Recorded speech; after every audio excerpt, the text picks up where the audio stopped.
मित्रों, आप चाहें कलेजा निकाल के रख देना, परंतु ये तीन लोग कभी अपने नहीं हो सकते। मित्रों, एक समय की बात है जब भगवान श्री कृष्ण के पास गरुण देव अपनी एक प्रश्न की मंशा को लेकर आते हैं।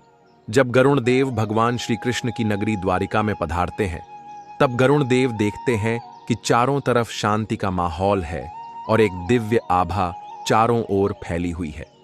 एक भगवान श्री कृष्ण के सिर के पीछे एक दिव्य चक्र परिक्रमा कर रहा है। जब भगवान श्री कृष्ण ने अपने पास गरुण देव को आया हुआ देखा, तब वह गरुण देव से बोले, हे पक्षीराज गरुण, आप आज द्वारिका नगरी में किस प्रयोजन से पधारे हैं? क्या कुछ अनर्थ हुआ है या आप किसी भी प्रकार की चिंता में हैं? क्योंकि आपके मुखमंडल पर खिन्नता के भाव स्पष्ट रूप से दिखाई दे रहे हैं। तब गरुण देव कहते हैं, हे प्रभु, आप सत्य ही कह रहे हैं। भला त्रिलोक के स्वामी से आज तक क्या छुपा है? आप तो सर्वज्ञ हैं। मैं आपके पास अपने प्रश्न की मंशा को लेकर आया हूं कि वह कौन से मनुष्य होते हैं जिनके लिए चाहे जान निकल कर रख दो, परंतु वह कभी भी तुम्हारे नहीं हो सकते। मैं इस प्रश्न को लेकर ही बहुत परेशान हूं। कृपया मुझे इस प्रश्न का उत्तर देकर मेरे मन की इस मंशा को शांत करिए।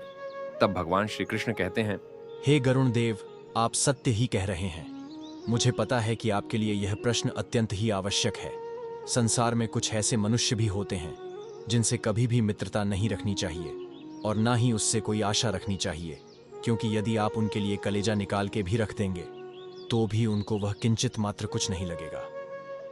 हे गरुण देव, चलो इस बात का बखान मैं आपको एक कहानी के माध्यम से देता हूं, इसलिए इस कहानी को पूरा सुनना। इस कहानी को पूरा सुनने वाला मनुष्य अपने सभी मनोरथ को सिद्ध करता है, उसे बैकुंठ धाम की प्राप्ति होती है। अब भगवान श्री कृष्ण कहानी को सुनाना आरंभ करते हैं और कहते हैं, हे गरुण जी, प्राचीन समय की बात है। किसी नगरी में कीर्तिभान नाम का एक राजा राज करता था। उस राजा के महल के पास एक सुंदर सा देवराज इंद्र के नंदनवन की तरह का बगीचा था।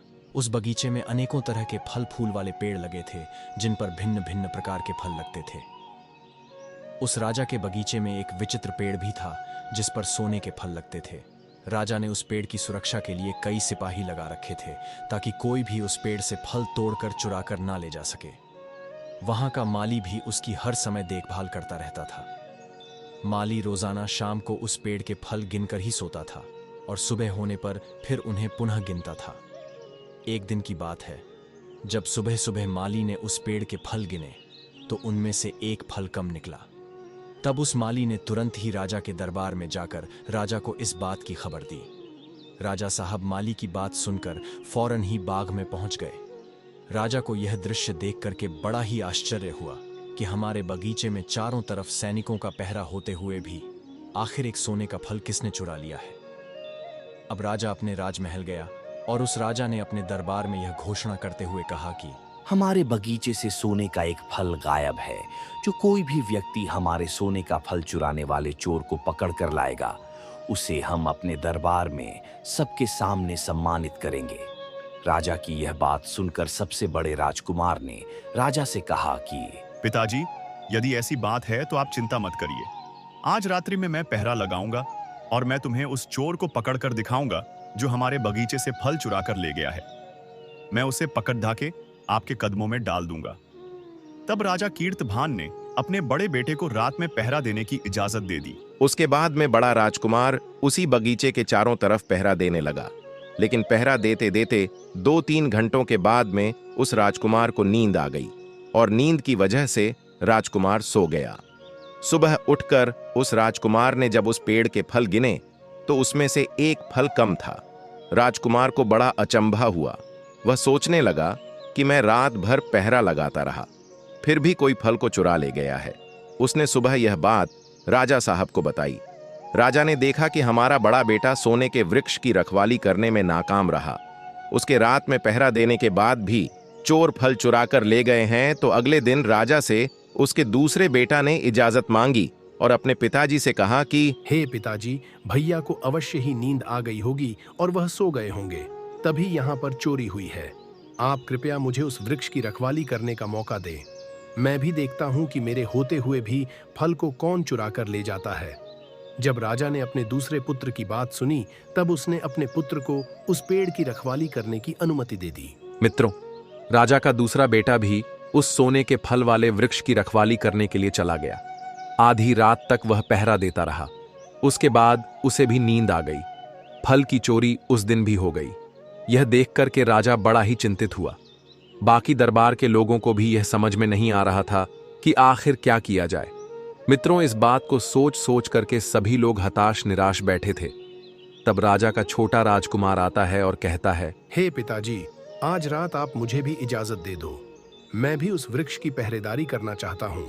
मैं भी देखना चाहता हूँ कि वह चोर कौन है जो हमारी पकड़ में नहीं आ रहा है। मैं आपको विश्वास दिलाता हूँ, यदि आज रात्रि में मैंने पहरा दिया तो उस चोर को पकड़ के आपके हवाले कर दूंगा। मित्रों, एक बात आपको बता दूं, राजा कीर्तिभान अपने छोटे पुत्र से अधिकतर नाराज ही रहता था। उसकी नाराजगी का कारण था कि वह अपने बेटे को सबसे बड़ा बुद्धू मानता था। राजा ने अपने सबसे छोटे बेटे से कहा, जब तुम्हारे दो भाई असफल हो गए तो तुम क्या कर सकते हो?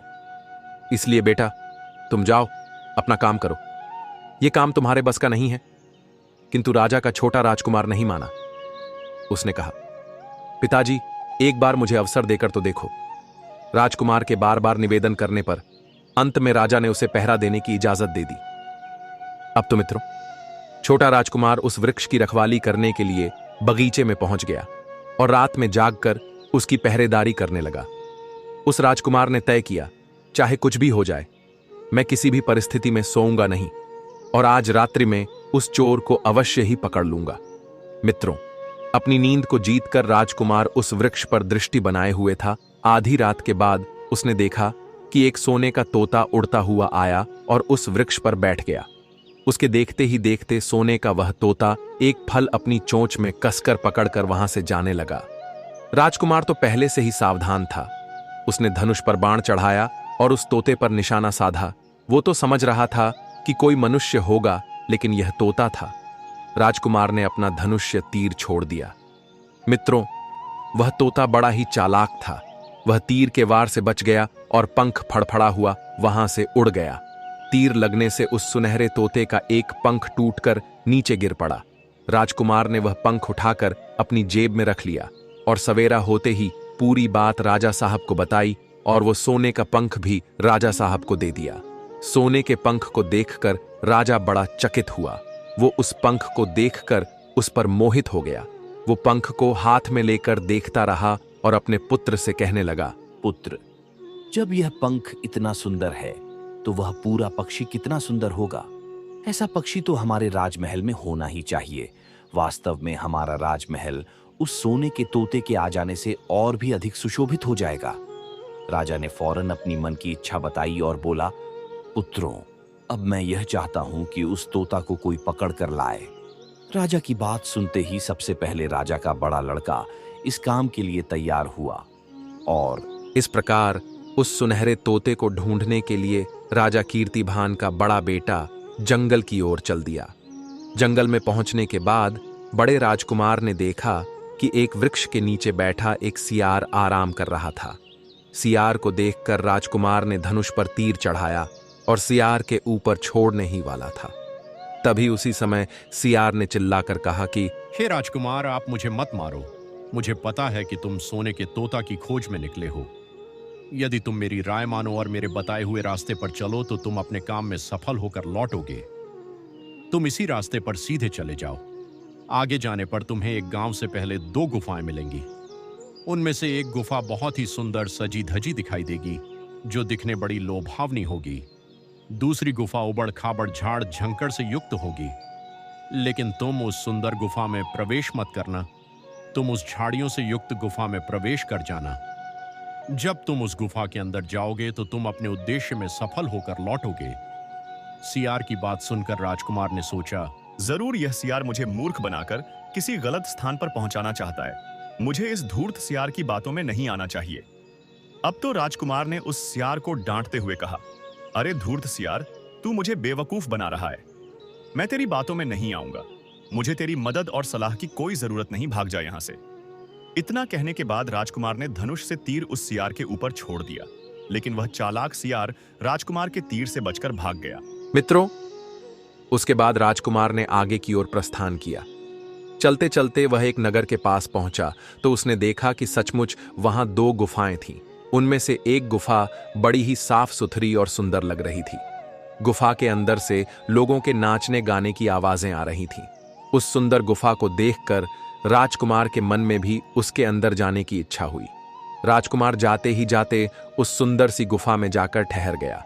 गुफा में पहुंचने के बाद वह भी उस नाच गान में शामिल हो गया। वो यह भूल गया कि वो एक सोने के तोता की तलाश में निकला था। इस प्रकार उसे कई दिन बीत गए। ना तो उसने उस तोते की तलाश की और ना ही वो अपने घर लौटा। तब राजा कीर्तिभान ने अपने दूसरे बेटे को आदेश दिया कि और कहा कि बेटा, तुम्हारा बड़ा भाई भी अभी तक लौटकर नहीं आया है। वह सोने के तोता की तलाश करने के लिए गया था। अब तुम जाओ और उस तोते की तलाश करके आओ और अपने भाई की साथ में ढूंढ के ही लाना। अब राजा की आज्ञा पाकर राजा का दूसरा बेटा जंगल के लिए चल दिया। जब वह जंगल में पहुंचा तो उसे वही सियार मिल गया जो उसके बड़े भाई को मिला था। वही बातें सियार ने उस दूसरे राजकुमार से भी कही, लेकिन दूसरे राजकुमार ने भी अपने भाई की तरह सियार की बात नहीं मानी और चलते चलते वह भी उसी सुंदर गुफा के अंदर चला गया और उस गुफा में हो रहे नाच गान में व्यस्त हो गया। वह भी भूल गया कि वह किस काम से आया है। मित्रों, जब दूसरा राजकुमार भी लौटकर अपने नगर नहीं गया, तब राजा के सबसे छोटे बेटे ने राजा से कहा, पिताजी, मैं सोने के तोते की खोज करने के लिए जाऊंगा और उस तोते को ढूंढ के भी ले आऊंगा। अब वह राजा ने कहा, बेटा, जब तुम्हारे 2 भाई उस तोते को नहीं तलाश कर पाए तो तुम क्या कर पाओगी? इसलिए तुम शांत होकर घर में बैठो। राजा के बार बार मना करने के बाद भी छोटा राजकुमार जिद करने लगा। तब मजबूर होकर राजा ने उसे जाने की इजाजत दे दी। मित्रों, अपने भाइयों की तरह छोटा राजकुमार भी घोड़ा लेकर निकल पड़ा। जंगल में पहुंचने पर उसे भी वही सियार मिलता है। राजकुमार ने अपना धनुष बाण लिया और उस सियार पर तान दिया। सियार ने कहा, हे राजकुमार, तुम मुझे मत मारो, मैं तुम्हारे बहुत काम आऊंगा। यदि तुम मेरी बात मानोगे तो तुम अपने उद्देश्य में सफल होकर लौटोगे। मित्रों, उस राजकुमार ने सियार की बातों को बड़े ध्यान से सुना और कहा, ठीक है, आप जैसा बताओगे मैं वैसा करूंगा और मैं तुम्हें अब नहीं मारूंगा। तब खुश होकर के सियार कहता है, हे राजकुमार, तुम मुझे बहुत अच्छे इंसान मालूम पड़ते हो, क्योंकि तुमने मेरी बातों का मजाक नहीं उड़ाया और मुझ पर तीर भी नहीं चलाया। मैं तुमसे इसी बात से प्रसन्न हूं। मुझसे जितनी हो सकेगी मैं तुम्हारी मदद करूंगा। चलो, मैं तुम्हें उस गुफा तक पहुंचा देता हूं।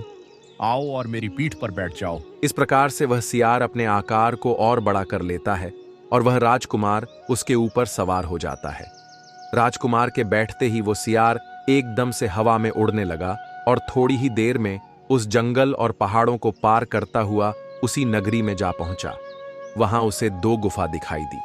तब राजकुमार ने उस सियार की बात मानकर उस पुरानी गुफा में ही डेरा डाल दिया और वहीं अपने रहने का स्थान बना लिया। वहीं थोड़ी दूर पर बहुत सुंदर सी दिखने वाली भी गुफा थी, पर छोटा राजकुमार उसके लोभ में नहीं आया। वो उस गुफा में नहीं गया। रात भर विश्राम करने के बाद सवेरा होने पर राजकुमार आगे को चल देता है। वहां से कुछ दूरी तय करने पर उसे वहीं सियार फिर मिल जाता है। तो उसने राजकुमार से कहा, हे राजकुमार, अब मैं तुम्हें बताता हूं कि अब यहां से आगे तुम्हें क्या करना है। तुम यहां से सीधे चलते रहो।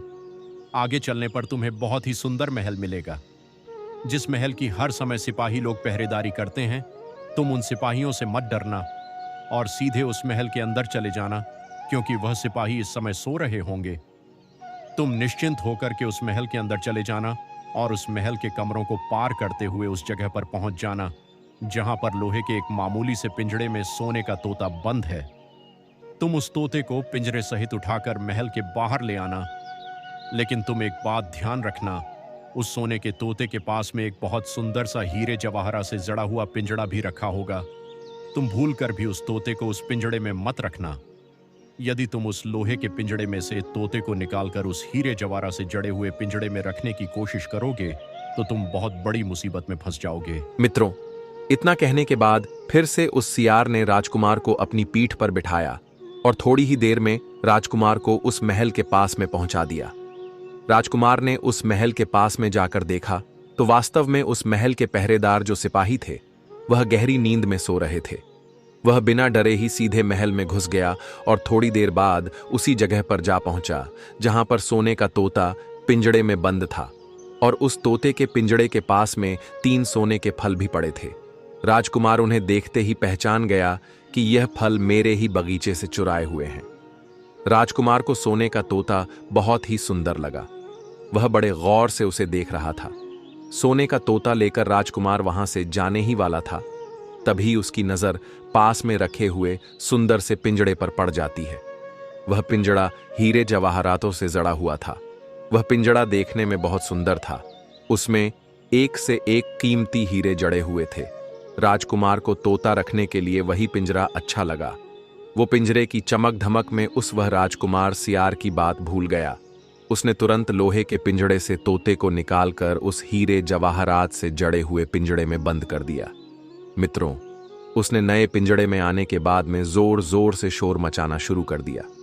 वो राजकुमार उस पिंजड़े को उठाकर उस जगह से थोड़ी दूर भी नहीं चल पाया था।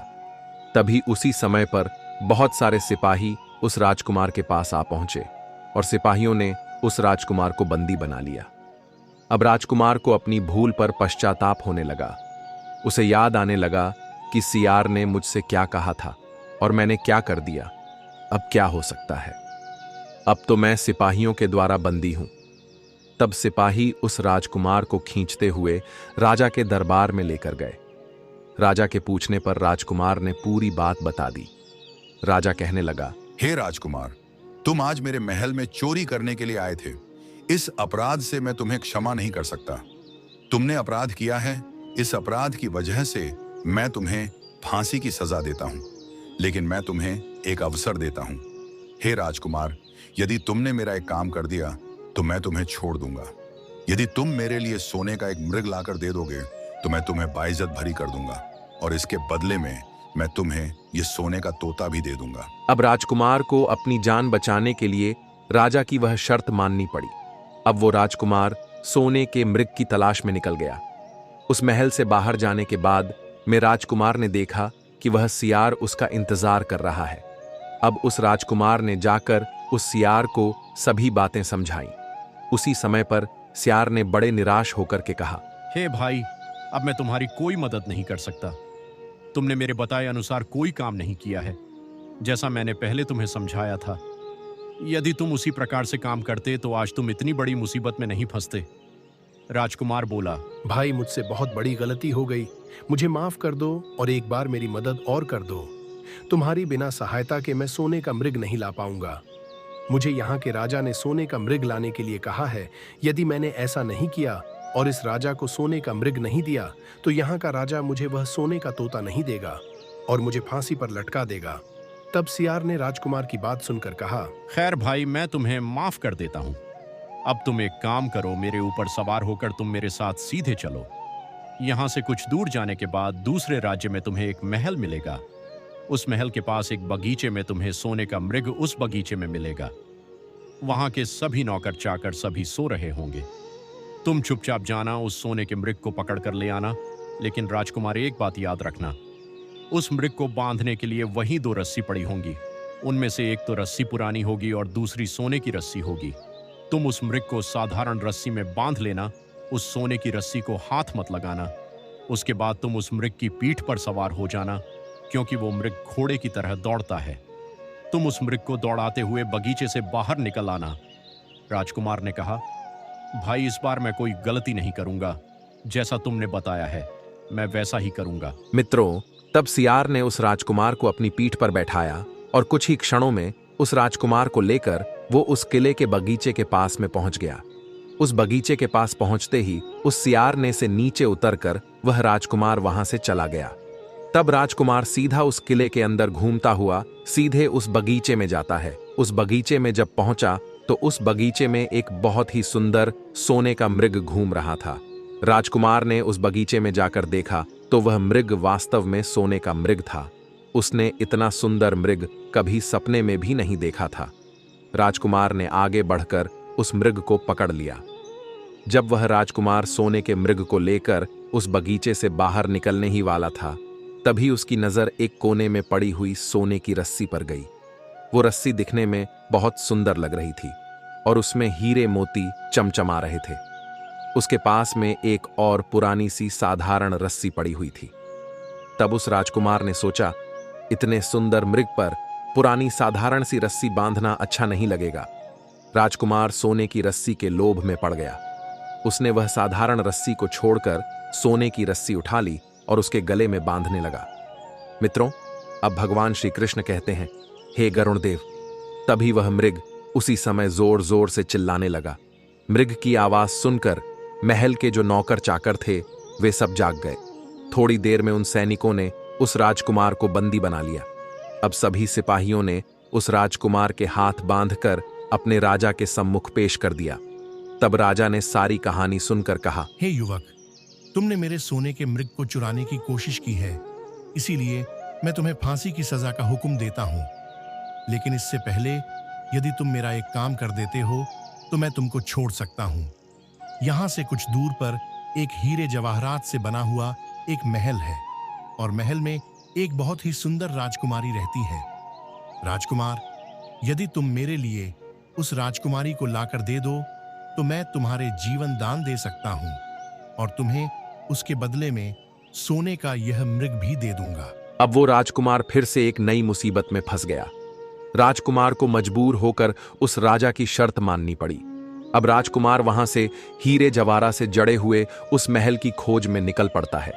वहां से कुछ दूर निकलने पर उसे फिर वहीं सियार मिल जाता है। सियार कहने लगा, हे भाई, तुमने इस बार फिर से मेरी बातों को नहीं माना। यदि तुमने मेरी बातें मानी होती तो आज यह नई मुसीबत तुम्हारे आगे खड़ी नहीं होती। हे राजकुमार, अब मुझे तुम पर बहुत गुस्सा आ रहा है, फिर भी मैं तुम्हारी मदद जरूर करूंगा। मैं तुम्हें उस हीरे जवाहरा से जड़े हुए महल के पास जरूर पहुंचाऊंगा। तुम उस महल के बाहर छुपे रहना। जब उस महल से निकलकर राजकुमारी एक सरोवर में नहाने के लिए आए तो तुम उसी समय पर आगे बढ़ करके उस राजकुमारी का हाथ पकड़ लेना। जैसे ही तुम राजकुमारी चंद्रकला का हाथ पकड़ोगे तो उसी समय राजकुमारी तुम्हारे साथ आने को तैयार हो जाएगी। लेकिन राजकुमार, तुम मेरी गांठ बांध कर रखना। तुम उस राजकुमारी को वहां से अपने साथ लेकर चले आना। वो चाहे कितना ही कहे पर उसे महल में वापस मत जाने देना। सियार कहने लगा, हे राजकुमार, वो राजकुमारी मीठी मीठी बातों में तुमको फंसाने का प्रयास तो बहुत करेगी और तुमसे कहेगी कि मैं अभी तुरंत ही अपने माता पिता से मिलकर आती हूं।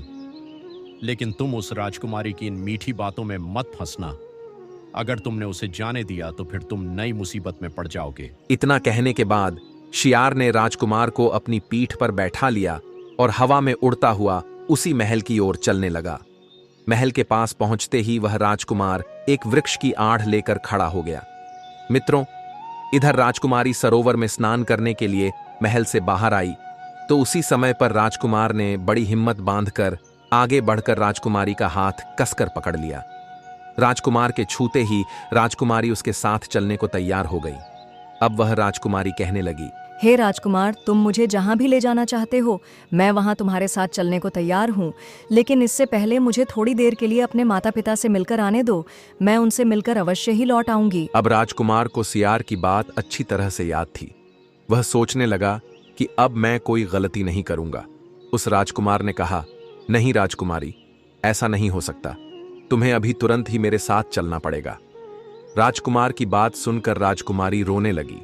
राजकुमारी को रोता हुआ देखकर राजकुमार को उस पर दया आने लगी। एक स्त्री के आंसुओं ने उसे पिघला दिया।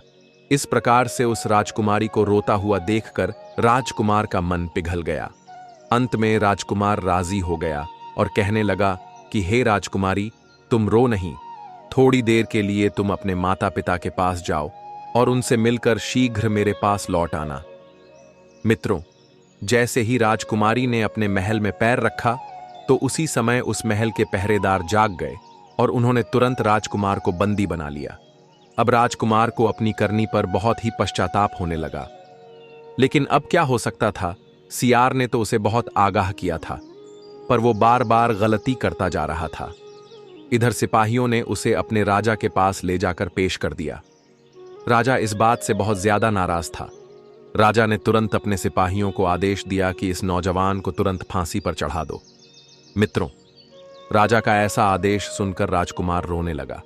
वह राजकुमार गिड़गिड़ाने लगा, इस पर राजा ने थोड़ा विचार करके कहा, हे नौजवान, मैं अपने द्वारा दिया गया आदेश वापस नहीं ले सकता, लेकिन इससे पहले तुम मेरा एक प्रिय काम कर दो तो मैं तुम्हारी जान बख्श सकता हूं। हमारे महल के ठीक सामने एक बड़ा सा पहाड़ दिख रहा है। इस पहाड़ के कारण हमारे किले की सुंदरता फीकी पड़ गई है। यदि तुम 8 दिन के भीतर इस पहाड़ को तोड़कर समतल कर दो तो हम तुम्हें क्षमा कर देंगे और अपनी राजकुमारी चंद्रकला का विवाह भी तुम्हारे साथ कर देंगे। मित्रों, तब राजा की बात सुनते ही वो राजा का बेटा उस महल से बाहर निकलने के बाद उस पहाड़ को देखने लगा।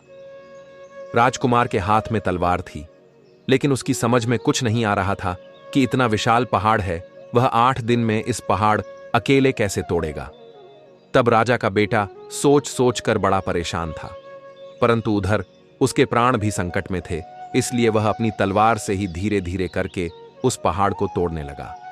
पहाड़ तोड़ते तोड़ते 7 दिन पूरे हो गए, परंतु वह पहाड़ का एक हिस्सा भी नहीं तोड़ पाया। राजकुमार थका हारा दुखी होकर बैठ गया और उसे अपनी करनी पर बहुत ज्यादा अफसोस होने लगा। राजकुमार मन ही मन कहने लगा, यदि मैंने उस सियार की बातों को मान लिया होता तो आज मेरे लिए कितना अच्छा होता। उस सियार ने मुझे हर बार अच्छी से अच्छी सलाह दी और मैं हर बार उसके विपरीत चलता रहा। वो बैठा बैठा यही सोच रहा था। फिर अचानक से उसे अपने पैरों के पास में सियार की पूंछ हिलती हुई दिखाई दी। राजकुमार ने जब नजर उठाकर देखा, सचमुच वही सियार उसके सामने खड़ा था। सियार ने मुस्कुराते हुए बोला, कहिए राजकुमार, क्या हाल है? इस बार तुम्हारी मदद करने के लिए मेरी जरा भी इच्छा नहीं हो रही, लेकिन मैं तुमको 7 दिनों से इस पहाड़ को तोड़ते हुए देख रहा हूं, इसलिए मुझे तुम पर तरस आ रहा है। मैं तुम्हारी मदद करने के लिए चला आया। जाओ, तुम जाकर के आराम करो, क्योंकि तुम पहाड़ तोड़ते तोड़ते थक चुके हो। तुम सो जाओ, तुम्हारा यह काम मैं कुछ ही घंटों में निपटा दूंगा। राजकुमार सियार की बात मानकर चुपचाप वहां से उठकर विश्राम करने के लिए चला गया। थोड़ी ही देर में राजकुमार को नींद आ गई। सुबह होते ही जब राजकुमार सोकर उठा तो उसे अपनी आंखों पर भरोसा नहीं हुआ। उसने देखा कि वहां कहीं उस पहाड़ का तो नामो निशान ही नहीं था। वहां महल का सुंदर दृश्य दिखाई दे रहा था। मित्रों, यह देखकर राजकुमार बड़ा प्रसन्न हुआ। वह सीधा वहां से राजा के दरबार में पहुंचा। तब राजा उसके काम से बहुत प्रसन्न हुआ। राजा ने तुरंत ही अपने वादे के अनुसार अपनी बेटी का विवाह उस राजकुमार के साथ कर दिया। जब राजकुमार उस सुंदर राजकुमारी चंद्रकला के साथ में कुछ दूर तक चला तो उसे रास्ते में फिर से वही सियार मिल गया। वह कहने लगा, बधाई राजकुमार। राजकुमारी चंद्रकला के साथ तुम्हें देखकर मुझे बहुत प्रसन्नता हो रही है, लेकिन अब तुम्हें सोने का मृग और सोने का तोता भी प्राप्त करना होगा, क्योंकि वह दोनों चीजें तुम्हारे ही मतलब की हैं। उन्हें प्राप्त करना अब तुम्हारे लिए कोई कठिन काम भी नहीं रहा है।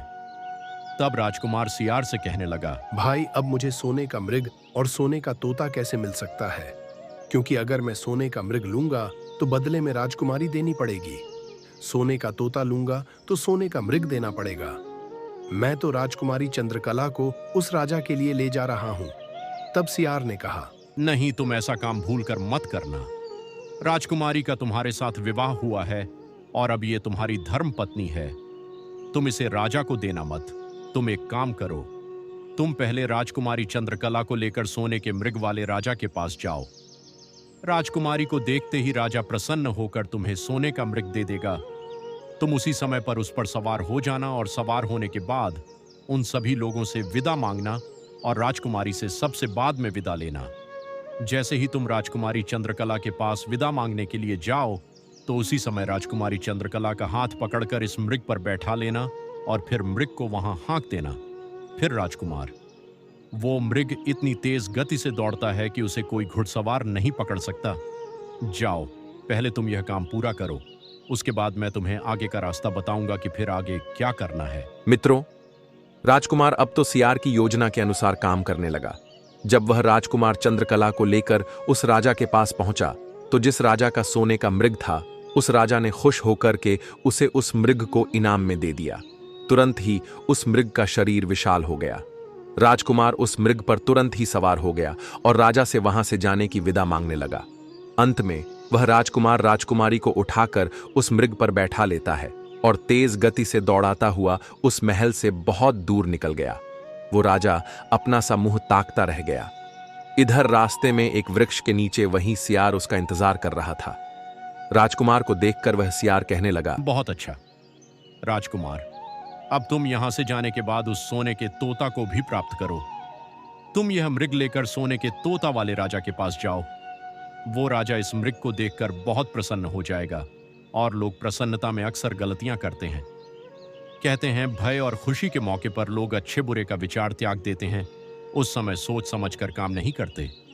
तुम उस राजा के हाथ से पिंजरा ले लेना, और जब वह सोने का मृग आपसे मांगे तो मृग की पीठ पर बैठकर वहां से छूमंतर हो जाना, और ऐसे में कोई भी व्यक्ति तुम्हें पकड़ नहीं पाएगा। मित्रों, इस बार भी राजकुमार ने ठीक वैसा ही किया जैसा कि सियार ने बताया था।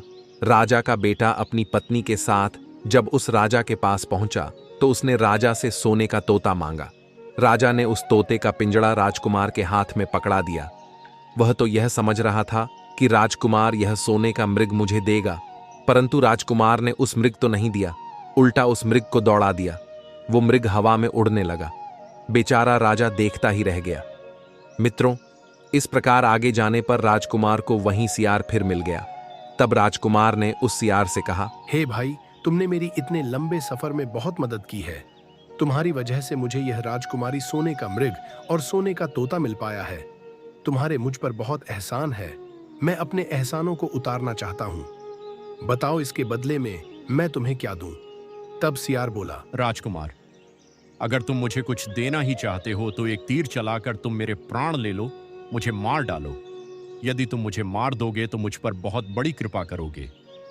तुम मेरे एहसानों से मुक्त हो जाओगे। मित्रों, उस सियार के मुख से ऐसी बात सुनकर राजकुमार को बड़ा आश्चर्य हुआ। वह कहने लगा, भाई, आखिर तुम यह क्या कह रहे हो? मैं तुम्हें कैसे मार सकता हूँ? तुमने तो मेरी इतनी बार जान बचाई है, इतने लंबे सफर में मेरी कई बार मदद की है। इसके बदले में तुम्हारी जान ले लूं तो मुझसे ज्यादा कृतज्ञ इंसान कौन होगा? यह अपराध मैं नहीं कर सकता। मित्रों, राजकुमार की इन बातों को सुनकर के सियार बड़ा आहत होता है।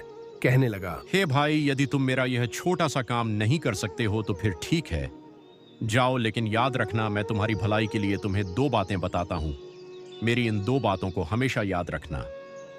पहली बात, तुम यहां से जाने के बाद किसी कुएं की दीवार पर मत बैठना।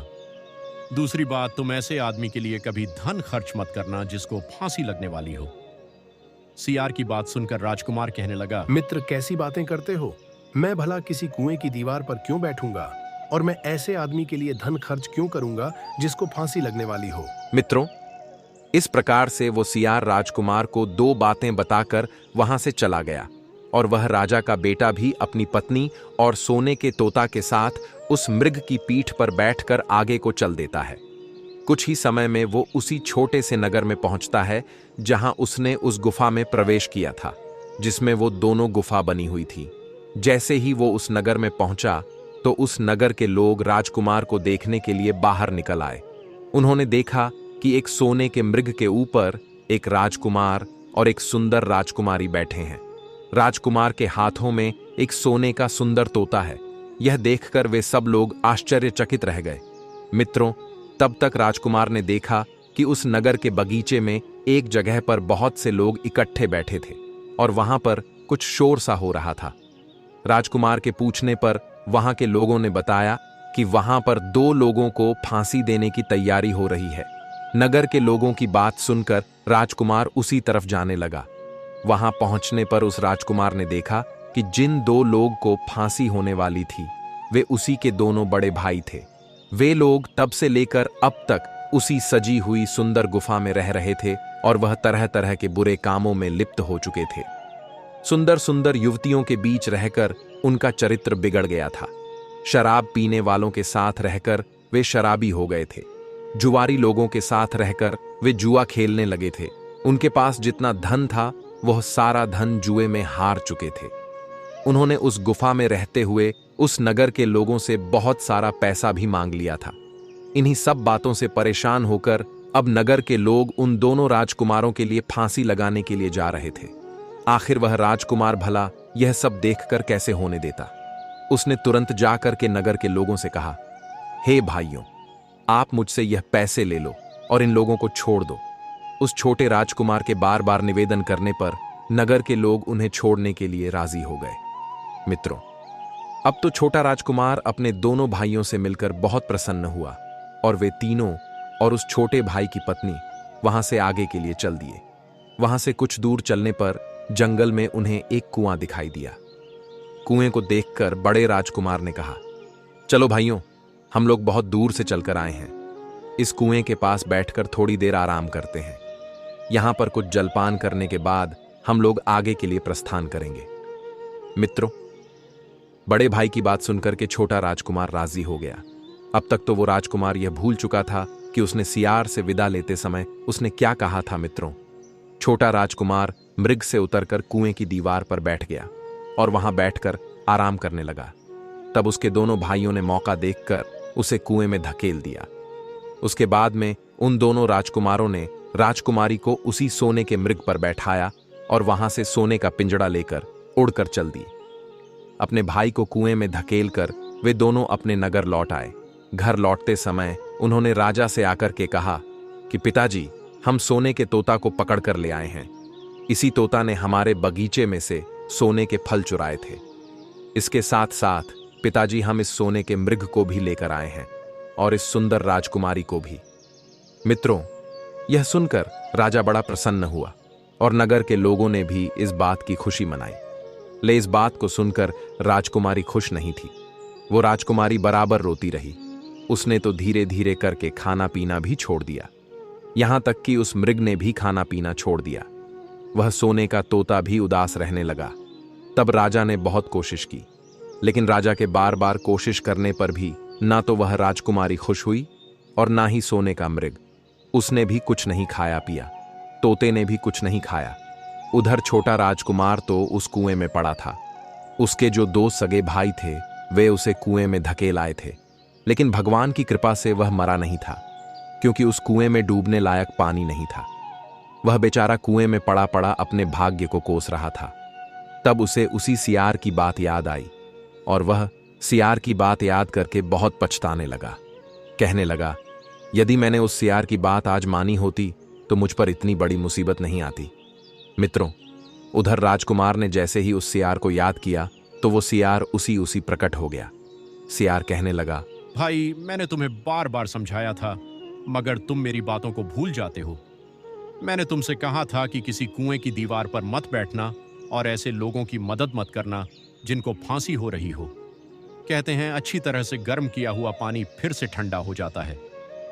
उसी तरह दुष्ट लोग चाहे कितना ही अच्छा बनने का ढोंग करें, पर समय आने पर अपनी नीचता दिखा ही देते हैं। बुद्धिमान लोगों का मानना है कि दुष्ट के साथ दुष्टता से ही पेश आना चाहिए। नियम की जड़ में दूध डालने से उसमें मिठास नहीं आती। मेरी बातों को खैर तुमने नहीं माना। मैं आखिरी बार तुम्हारी मदद करता हूं। लो राजकुमार, मैं तुम्हारे लिए छोटी सी रस्सी डालता हूं। तुम इस रस्सी को पकड़कर कुएं से बाहर निकल आओ। इतना कहकर उस सियार ने एक छोटी सी रस्सी उस कुएं में लटका दी और देखते ही देखते वो रस्सी का आकार बहुत लंबा हो गया। कुएं में गिरे हुए उस राजकुमार के पास तक वह रस्सी जा पहुंची। तब राजकुमार उस रस्सी को पकड़कर बाहर निकल आया। तब सियार ने उससे कहा, हे राजकुमार, जाओ, अब तुम अपने घर जाओ। लेकिन राजकुमार, तुम होशियार रहना। तुम्हारे भाई तुम्हारी जान के दुश्मन है। वे लोग जरूर तुम्हें कहीं ना कहीं ढूंढ रहे होंगे। मित्रों, सियार की इतनी बात को सुनने के बाद वह राजकुमार अपने राज्य महल को लौट जाता है और अपनी नगरी में पहुंचने के बाद उसे एक भिखारी मिलता है। तब उस भिखारी के लिए राजकुमार ने अपने वस्त्र दान में दे दिए और उसके फटे पुराने कपड़े लेकर पहन लिए। राजकुमार बेस बदलकर अपने राजमहल में पहुंचा। वहां उसके पहुंचते ही एक विचित्र बात होती है। जैसे ही वह राजकुमार अपने महल में पहुंचा तो उसे देखते ही सोने का मृग जो था वह एकदम से आवाज देने लगा। वह हिनहिनाने लगा और दाना पानी भी खाने लगा। अब तो सोने का तोता भी खुशी से आवाजें करने लगा और वो भी खाने पीने लगा। राजकुमारी ने भी अपने आंसुओं को पोंछ डाला। उसके चेहरे पर खुशी झलक आई। मित्रों, राजा की समझ में कुछ नहीं आ रहा था कि यह सब क्या हो रहा है। राजा ने राजकुमारी से इस बात का कारण पूछा तो राजकुमारी कहने लगी, हे महाराज, मैं आपको बहुत पहले ही ये कहानी बताना चाहती थी कि आपके बड़े और मंझले राजकुमार ने आपके छोटे बेटे के साथ बहुत बड़ा धोखा किया है। साथ ही इन्होंने आपसे झूठ बोलकर आपके साथ भी धोखा किया है। लेकिन आपका छोटा राजकुमार यहाँ पर आ पहुँचा है, जिसे देखकर मुझे बहुत ज़्यादा प्रसन्नता हो रही है। इसी राजकुमार के साथ में मेरा विवाह हुआ है और मैं अपने जीवन में इस राजकुमार के साथ ही रह सकती हूँ। राजा ने पूछा, वो कहाँ है पुत्री? तब जो व्यक्ति मैले कुचले फटे पुराने कपड़े पहने था, राजकुमारी ने उसी की तरफ इशारा कर दिया और कहा, हे महाराज, यह रहा आपका छोटा राजकुमार। मित्रों, देखते ही देखते राजा ने अपने छोटे बेटे को पहचान लिया। अब तो राजा की अपने छोटे बेटे के प्रति विचार बदल गए। पहले वो उसे बुद्धिहीन मानता था, लेकिन अब वो उसे बड़ा समझदार और बहादुर मानने लगा। अपने छोटे वाले लड़के से बहुत ज्यादा प्रेम करने लगा। उसके बाद में राजा ने उस राजकुमार के लिए अपना राज सिंहासन सौंपने का निश्चय कर लिया। बड़े और मंझले राजकुमार ने अपने छोटे भाई को धोखा दिया था, महाराज को भी धोखा दिया था। इस बात से महाराज उन दोनों से बहुत ज्यादा नाराज थे। राजा ने उन दोनों को अपने राज्य से निकाल दिया। इसके बाद में बड़ी हंसी खुशी के साथ में, धूमधाम के साथ में राजकुमारी का उस राजकुमार के साथ विवाह हुआ और दोनों आनंद पूर्वक रहने लगे। मित्रों, राजकुमार उस सियार को नहीं भूल पाया जिसने उसकी सहायता की थी। एक दिन समय निकाल करके वह जंगल में उसी सियार की तलाश में निकला। बहुत ढूंढने के बाद उसने एक पेड़ के नीचे उस सियार को बैठा पाया। उस समय सियार जो था वह बेचारा बहुत उदास था और वो सियार पहले से और भी ज्यादा दुबला पतला हो चुका था। राजकुमार को देखते ही सियार ने तुरंत उसे पहचान लिया और कहा, कहिए राजकुमार, आज आप इधर कैसे घूम पड़े? तब राजकुमार ने जवाब दिया, सियार भाई, आज मैं तुम्हें ही ढूंढने आया था। तुम मिल गए।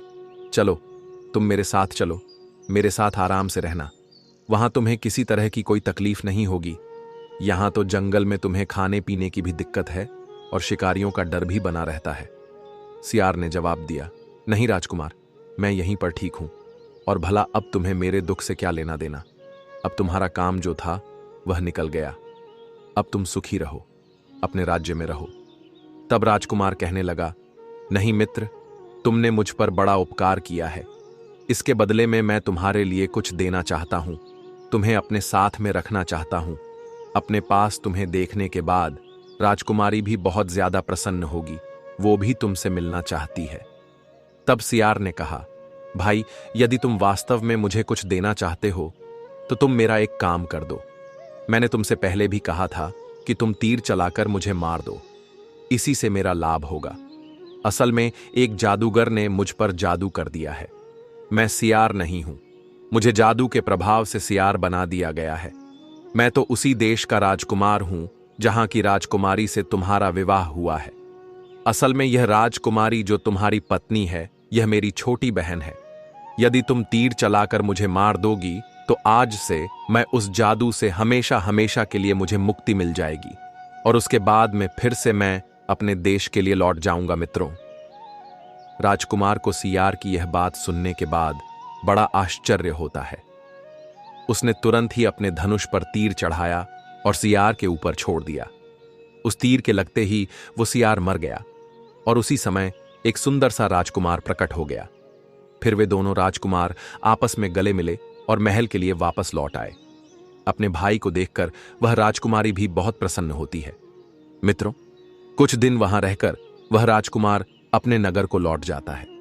अब भगवान श्री कृष्ण कहते हैं, हे गरुण देव, इस प्रकार से एक सियार ने बताया है कि कभी किसी पर भरोसा नहीं करना चाहिए।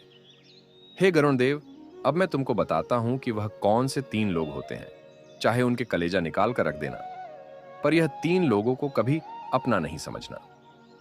नंबर 1, जिसे किसी व्यसन की लत लग जाती है, जैसे जुआ, शराब, गांजा, चरस आदि की, और दुष्ट नारियों के झूठे प्रेम में जो भी पड़ जाता है वो अपनों को भी भुला देता है। नंबर 2, झूठ बोलकर धन कमाने वाला धन का अत्यंत लालची होता है। नंबर 3, वैश्या और चापलूसी करने वाला शत्रु। यह कभी अपने नहीं होते, इन्हें अपना समझने वाला महामूर्ख कहलाता है। अब यह बात गरुण देव को भी समझ आ जाती है। वह भी भगवान श्री कृष्ण का धन्यवाद करते हैं और वहां से चले जाते हैं। आशा करते हैं मित्रों की आपको यह कहानी पसंद आई होगी। अगर आपको यह कहानी पसंद आई है और इससे कुछ सीख मिली है तो इस वीडियो को ज्यादा से ज्यादा लोगों में शेयर करना और साथ ही इस वीडियो में कमेंट में जय श्री कृष्णा अवश्य लिखना। बाकी मित्रों, आप सभी लोगों का वीडियो को यहां तक देखने के लिए दिल से धन्यवाद।